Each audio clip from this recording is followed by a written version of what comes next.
I'm at. The alternator, you got a 14 millimeter up here, 12 millimeter down at the bottom. Pull it out. You got a bracket that holds here. Your power steering pump bracket goes around your accessory pulley bracket. 2 14s back there, 3 14s around it. Pull those off. Take your power steering pump off. Make sure to disconnect this connector right here so you can pick it up. I'll throw it over that way. Then what you want to do is take your VVT covers off. There's a bunch of 10 millimeter bolts around this. Take that off. Take this side off. Unplug your solenoids. Take those off. You want to take your coolant crossover pipe out of here. Just 3 bolts. Wiggle that out. Take your AC compressor off over here. There's 1, 2 bolts, and then there's a 3rd bolt in the back here. Then take your radiator off. You got 2 tranny lines right there. 1, 2. Clamp those off and pull it out. Next step from here is to get this intake off, get both the valve covers off, go down, drain the oil, get the lower oil pan off because there is 2 bolts for the timing cover in the lower oil pan. And then put it in top dead center and then take the chains off. So let's get started.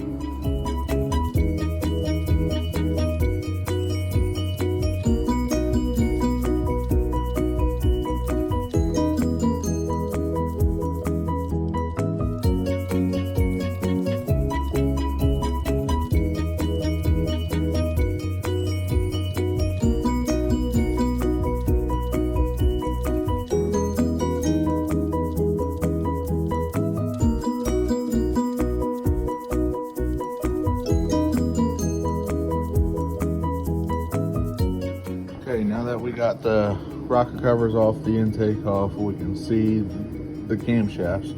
We're gonna put this motor in top dead cylinder. So, these are your timing marks. These 2 are not the ones you wanna line up. You wanna line up this one with this line right here. You see this line right here? So what we wanna do is take your 19 millimeter. Sorry about the camera. Stick it on there and spin it. All right. I would say that's just about lined up. We're trying to line up with this notch right here. Okay. This notch. When that notch is lined up on your bank 1, your exhaust cam, your lobe is supposed to be pointing up towards the driver's side of the motor. So obviously it's not doing that, it's face down. So we need to rotate this 360 degrees.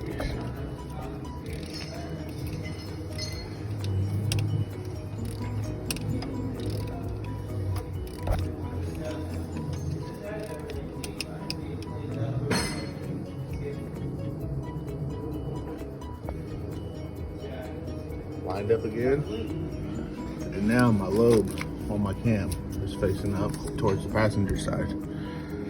So now we are in time. So now my next move is take this timing cover off. In order to take that timing cover off, I need to take that pulley off. I also need to remove the lower oil pan and get those 2 bolts that go up vertically into the bottom of the timing cover. Okay guys, so in order to get this crank pulley bolt loose, you have to use the socket part number 100401776. What it does is it puts a lot of your torque from your air gun onto that bolt instead of sending it everywhere else. It's a solid socket. Works wonders. So once you get that, pull your bolt out, and then let me set you down a little bit. Right. Let me set you down right there. I'll pull it right out. So put on my parts back. And now I'm officially ready to remove this timing cover. First thing I gotta do is go up and take that lower oil pan off. I will meet you guys there.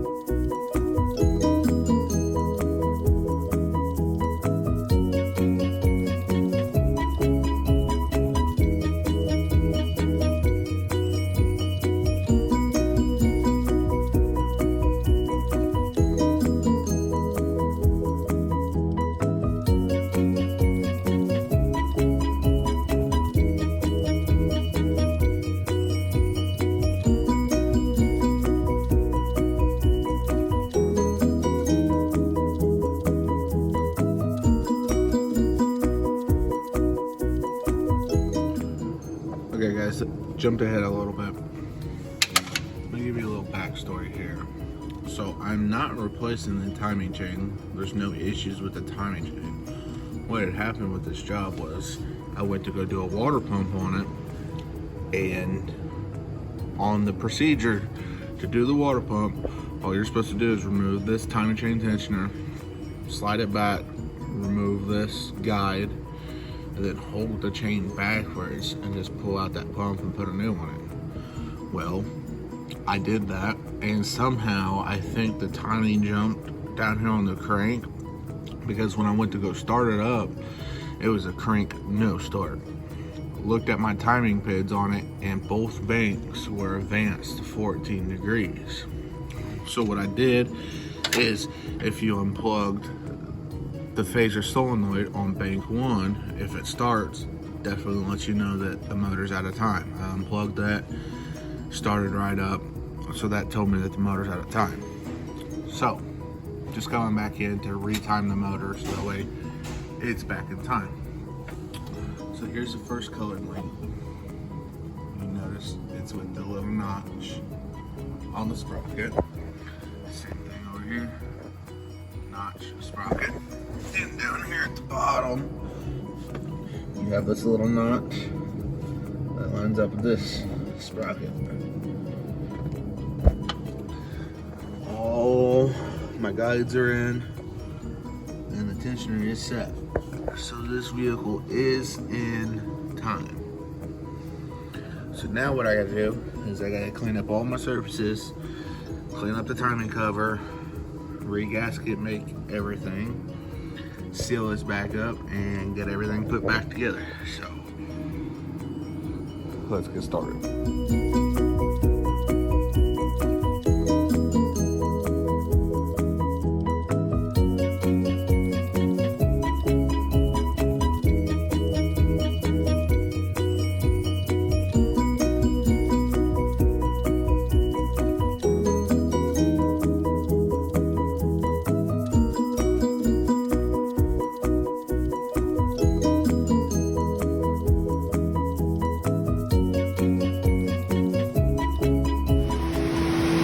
Okay guys, so basically my phone died when I was putting everything back together, but it all goes back together how it came off. As you can tell, it's running, burping the floor right now, everything's good.